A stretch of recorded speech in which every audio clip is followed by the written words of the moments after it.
जय हिंद एवरीवन। आप सभी का स्वागत है रावी एकेडमी चैनल पर। और आज हम शुरू करने जा रहे हैं पॉलिटी का सेकंड चैप्टर, जो कि है making of the Indian constitution. इससे पहले हमने पढ़ा था evolution of the Indian constitution. आप चैनल पर जाकर वीडियो देख सकते हैं। तो स्टार्ट करते हैं। सबसे पहले हमें कॉन्स्टिट्यूशन का मीनिंग पता होना चाहिए कि कॉन्स्टिट्यूशन होता क्या है। एक तरह से सुप्रीम लॉ होता है, supreme law of the land, जो डिफाइन करता है कि कंट्री को कैसे गवर्न करना है, जैसे कि कोई रूल बुक हो। अभी making of the Indian constitution में जो सबसे महत्वपूर्ण चीज़ आती है वो है demand for constituent assembly. Constituent assembly क्या थी? वो असेंबली जिसने कॉन्स्टिट्यूशन को फ्रेम किया, बनाया, उसको हम कॉन्स्टिट्यूएंट असेंबली बोलते हैं। तो इसकी डिमांड करनी बहुत पहले से शुरू हो गई थी। हम देखते हैं 1895 में सबसे पहले इसकी जो डिमांड की गई, कॉन्स्टिट्यूशन ऑफ इंडिया बिल, जो कि नेशनलिस्ट लीडर्स के द्वारा आगे बढ़ाया गया था। फिर आते हैं 1917 में, जब होम रूल लीग की बात होती है बाय एनी बेसेंट, तो डिमांड की जाती है सेल्फ गवर्नमेंट की। फिर उसके बाद 1922 में महात्मा गांधी अपने न्यूज़पेपर यंग इंडिया में लिखते हैं कि कॉन्स्टिट्यूशन हमारे जो भारत के लोग हैं उनके द्वारा ही बनाया जाना चाहिए, ना कि फॉरेनर्स के द्वारा। फिर बात होती है 1928 में, जब नेहरू रिपोर्ट सबमिट करवाई जाती है, जिसको ड्राफ्ट किया था मोतीलाल नेहरू कमेटी ने। इसमें बात की गई थी फंडामेंटल राइट्स की, यूनिवर्सल एडल्ट फ्रेंचाइज की और फेडरल गवर्नमेंट के बारे में, बट इसको ब्रिटिशर्स ने रिजेक्ट कर दिया था भाई। फिर 1934 में आते हैं एम एन रॉय, जो आइडिया देते हैं कॉन्स्टिट्यूएंट असेंबली का। वो अपनी इस डिमांड को आगे रखते हैं और कहते हैं कि वही इंडियंस कॉन्स्टिट्यूशन को फ्रेम करेंगे जो कि इलेक्टेड हो रहे होंगे on the basis of adult franchise. 1935 में जो इंडियन नेशनल कांग्रेस है, इसको ऑफिशियली डिमांड कर देती है कि हमें कॉन्स्टिट्यूएंट असेंबली चाहिए। फिर 1936 में डिमांड को रेज किया जाता है। एक सेशन होता है लखनऊ का, जिसको प्रिसाइड कर रहे होते हैं जवाहरलाल नेहरू। तो वहाँ पर भी बात की जाती है। ये इंपॉर्टेंट है कि सेशन कहाँ पर हो रहा था, लखनऊ में हो रहा था। फिर बात होती है 1940 में, जब अगस्त ऑफर की बात की जाती है। ये तीनों जो है ना, अगस्त ऑफर, क्रिप्स मिशन और कैबिनेट मिशन प्लान, ये तीनों बहुत ज़्यादा इंपॉर्टेंट हैं। 1940 में आया था अगस्त ऑफर। कई बार ना टाइमलाइन पूछ लेते हैं, जैसे एमसीक्यू होते हैं ना, कि अगस्त ऑफर था जो मतलब किस ईयर में था, क्रिप्स मिशन किस ईयर में था, और ऐसे ही कैबिनेट मिशन प्लान। तो जो अगस्त ऑफर था वो वाइस रॉय लेन को लेकर आते हैं, जहाँ पर ब्रिटिशर एक्सेप्ट तो कर लेते हैं कि इंडियंस अपना कॉन्स्टिट्यूशन बना सकते हैं, पर वॉर के बाद मतलब उन्होंने थोड़ा बहुत इंटरेस्ट दिखाया कि हाँ ठीक है, हम भी बना सकते हैं अपना कॉन्स्टिट्यूशन। बट जब 1942 आता है तो फिर क्रिप्स मिशन बनाया जाता है। वो कहते हैं कि भाई डोमिनियन स्टेटस हम आपको ऑफर करते हैं और कॉन्स्टिट्यूशन मेकिंग बॉडी, पर इसको रिजेक्ट कर दिया जाता है कांग्रेस के द्वारा। अभी डोमिनियन स्टेटस क्या होता है? डोमिनियन में ये होता है कि तुम लोग इंटरनल, रुको मैं लिख देती हूँ, इंटरनल जो मैटर होते हैं उनमें आप सेल्फ गवर्नड हो, ठीक है, सेल्फ गवर्न, पर आप रहोगे ब्रिटिश क्राउन के अंडर। मतलब डोमिनियन स्टेटस एक तरह से ऐसा हुआ कि जो आपका जो कंट्रोल होगा प्रॉपर, वो होगा ब्रिटिश जो किंग या क्वीन है उनके पास, पर लेकिन आप लोग जो इंटरनल मैटर हैं आपके, वो आप देख सकते हो। इसकी एग्जांपल दूं तो कनाडा हो गया, ऑस्ट्रेलिया हो गया, न्यूजीलैंड, अफ्रीका, ये सभी डोमिनियन स्टेट, इनको डोमिनियन स्टेटस दे रखा था इंडिपेंडेंस से पहले। बाद में जाके ये इंडिपेंडेंट हुए हैं। नेक्स्ट हम बात करते हैं, को मैं इसे इरेज कर देती हूँ तो मुश्किल नहीं होगी पढ़ने में। तो 1946 में कैबिनेट मिशन प्लान आता है, जिसमें एक्सेप्ट कर लिया जाता है कॉन्स्टिट्यूएंट असेंबली की डिमांड को प्रॉपर तरीके से, पर कहा जाता है कि पहले इलेक्शन होंगी फिर असेंबली बनेगी। और इसी कैबिनेट मिशन प्लान के बारे में हम पढ़ने जा रहे हैं कि क्या क्या उस समय जो प्रॉब्लम्स आ रही थी, कैसे हमारे लोगों ने कॉन्स्टिट्यूएंट असेंबली बनाई, इलेक्शंस जीती। ठीक है, तो असेंबली सबसे पहले मिली थी 9 दिसंबर 1946 को। आगे बढ़ते हैं। उम्मीद है कि यहाँ तक आपको कोई डाउट नहीं होगा। अगर आप लोगों को लगता है कि कोई डाउट है तो आप कमेंट्स में लिख सकते हैं, और अगर आपको लगता है कि कोई मिस्टेक भी है तब भी आप लोग उसमें लिख सकते हैं, ताकि हम इस पर काम कर सकें। और फिर आता है कैबिनेट मिशन प्लान 1946, जिसको हम थोड़ा सा विस्तार में पढ़ेंगे। तो उस टाइम पे क्या था, ब्रिटिश पीएम थे क्लीमेंट एटली। इन मार्च 1946 में क्या करते हैं, डिस्कस करते हैं कि ट्रांसफ़र ऑफ पावर और कॉन्स्टिट्यूशनल फ्रेमवर्क के बारे में, मतलब इन सारी चीज़ों पर चर्चा की जाती है।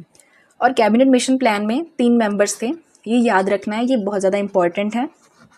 लॉर्ड पैथिक लॉरेन जो कि secretary of state for India थे, सर स्टैफर्ड क्रिप्स और एवी अलेक्जेंडर, ये तीनों नाम बहुत ज़्यादा ज़रूरी है।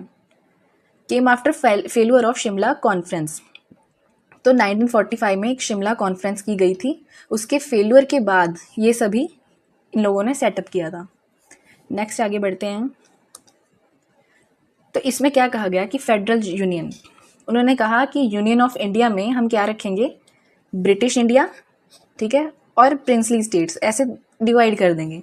और जो यूनियन होगी उसके पास 3 सब्जेक्ट को कंट्रोल करने की पावर होगी, फॉरेन अफेयर्स, डिफेंस और कम्युनिकेशन। बाकी जो सारे सब्जेक्ट जो रह गए हैं, ठीक है, वो प्रोविंसेस के पास जाएंगे, वही जो रेजिड्यूरी वगैरह सभी ये दोनों वो प्रोविंसेस देखेंगे।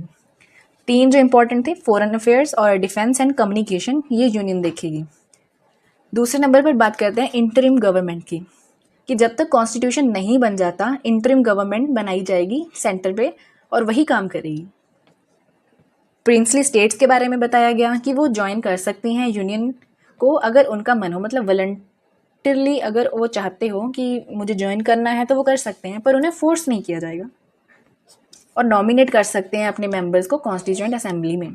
अभी ये जो यहाँ पे एक्सेप्शन लगा दी थी ना इन लोगों ने कि वो ज्वाइन करें या ना करें, उन्हें फोर्स नहीं किया जाएगा, तो इस चीज़ ने बाद में काफ़ी दिक्कत बना दी थी हमारे इंडिया में, तो उसको भी सॉल्व कर दिया गया था। आगे पढ़ेंगे हम। फिर जब कैबिनेट मिशन प्लान को एक्सेप्ट कर लिया जाता है तो ब्रिटिश गवर्नमेंट क्या करती है, इलेक्शन अनाउंस करती है। कब होती हैं इलेक्शंस, जुलाई अगस्त 1946 में, ये बहुत ज़्यादा इंपॉर्टेंट है।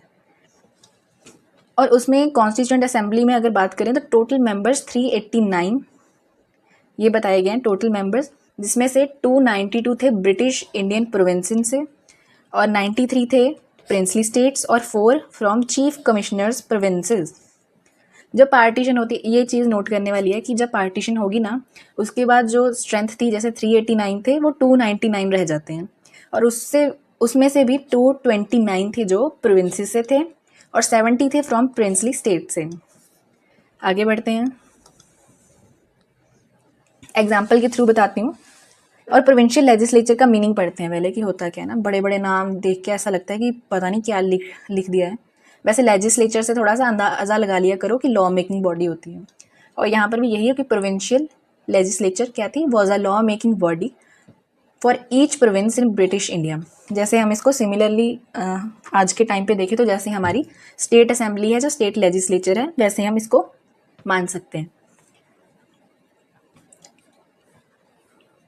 अभी देखते हैं, एग्जाम्पल की मदद लेते हैं। नंबर ऑफ सीट्स 292 थी ब्रिटिश इंडियन प्रोविंसेस में, वही जो हम पीछे पढ़ के आए हैं। 4 थी चीफ कमिश्नर्स प्रोविंसेस और 93 थी प्रिंसली स्टेट्स।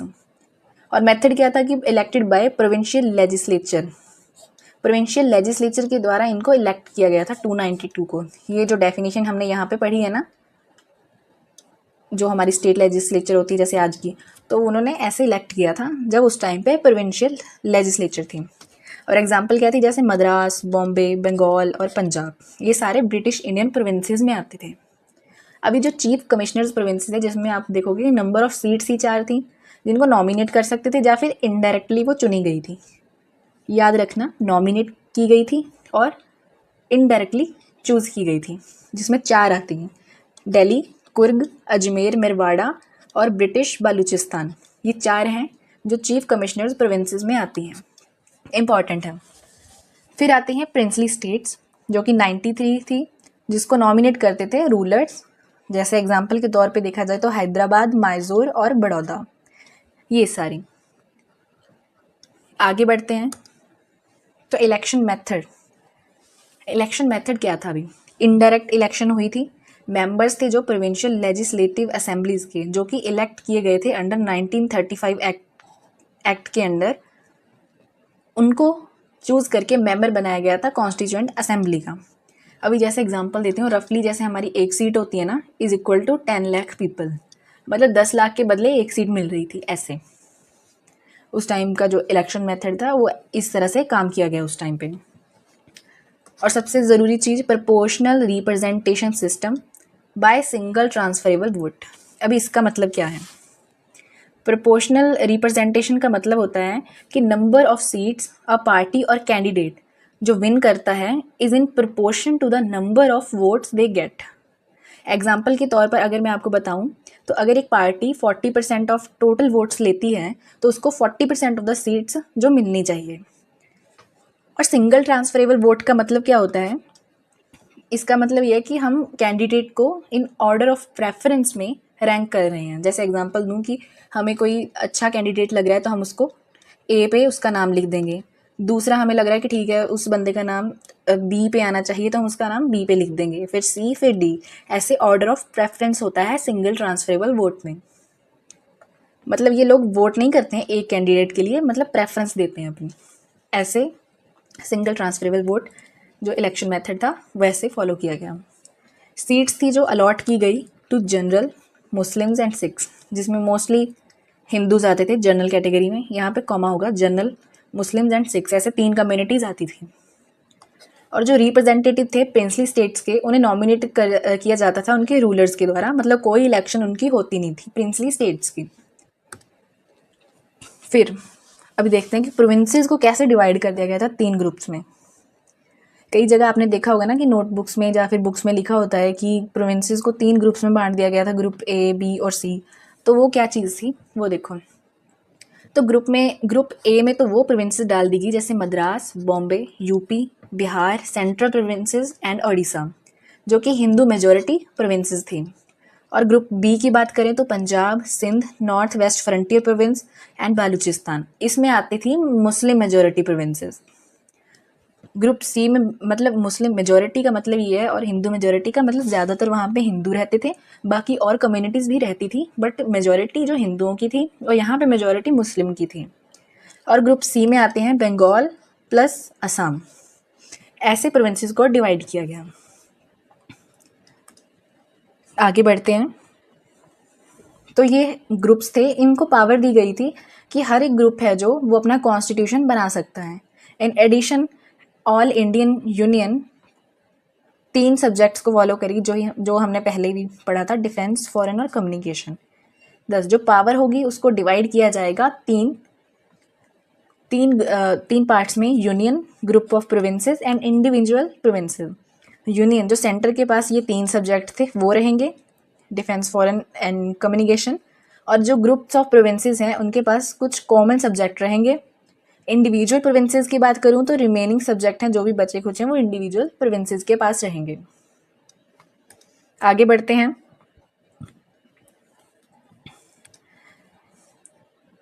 उम्मीद करती हूँ कि आप सभी को यहाँ तक समझ आ गया होगा जो हमने पीछे पढ़ा है सारा, making of the Indian constitution topic में।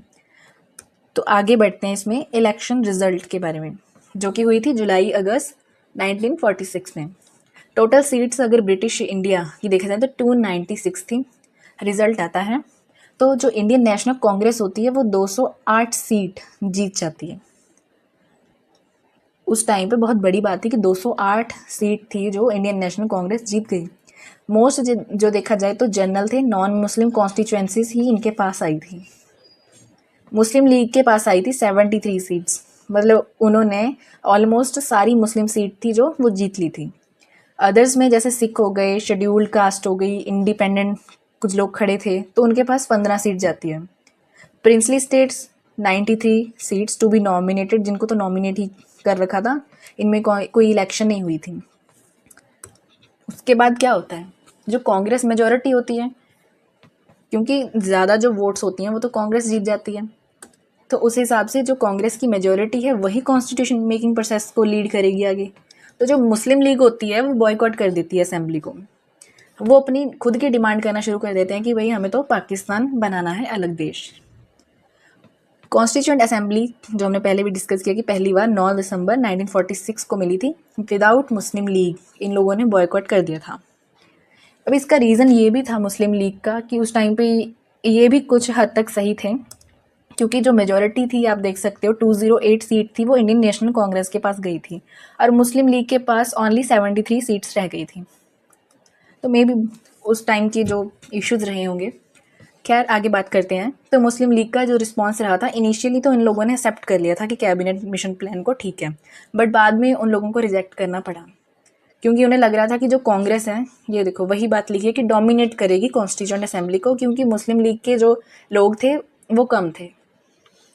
फिर ये लोग क्या करते हैं, मुस्लिम लीग 29 जुलाई 1946 में रेजोल्यूशन पास करते हैं, direct action day to achieve Pakistan. और रिजल्ट क्या होता है, बहुत ज़्यादा उस टाइम पे दंगे होते हैं, कम्युनल राइट्स होते हैं, ठीक है। स्पेशली कहाँ पर, कैलकाटा में, जहाँ पे डायरेक्ट एक्शन डे शुरू किया गया था 16 अगस्त 1946 को। देन इनको रिएक्शन क्या मिलते हैं, कांग्रेस एक्सेप्ट कर लेती है प्लान को, पर अपोज करती है कि ग्रुपिंग ऑफ प्रोविंसेस नहीं होगी। रुको वेट, हाँ, ग्रुपिंग ऑफ प्रोविंसेस नहीं होगी।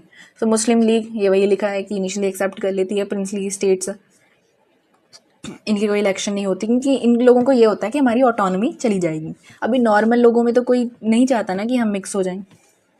तो सिग्निफिकेंस, इंपॉर्टेंस क्या थी, एक तो शुरुआत हो गई थी हमारी कॉन्स्टिट्यूएंट असेंबली की, ठीक है, फाउंडेशन एक तरह से नींव पत्थर वहाँ से शुरू हो गया था, और हमें चांस मिल रहा था कि हमें अपना कॉन्स्टिट्यूशन हम खुद बनाएं।